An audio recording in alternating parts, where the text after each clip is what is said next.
যে এখন তোমরা আর কি শুনতে চাও? বলে বাকি রয়েছে কি? বলে হ্যাঁ, ও তো শুরু হয় নাই। আর হজরত দাউদ আলাইসাল্লামকে বলবেন, হে দাউদ, তোমার তোমার কাছে তো আমি জবুর পাঠিয়েছিলাম, জবুর কিতাব দিয়েছিলাম, তুমি জবুর কিতাব পাঠ করতে, পাখিরা আইয়া তোমার সামনে আইয়া বসতো, গাছে গাছে বসতো শোনার জন্য।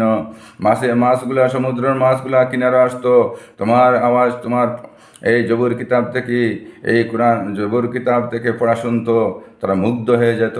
পশু পক্ষী এসে শুনতো, তারা মুগ্ধ হয়ে যেত। তুমি আজকে আমার জান্নাতীদেরকে তুমি শোনাও, জয় শোনাও, একটি একটি সূরা তিলাওয়াত করো। তখন তখন জবুর থেকে উনি তিলাওয়াত করবেন।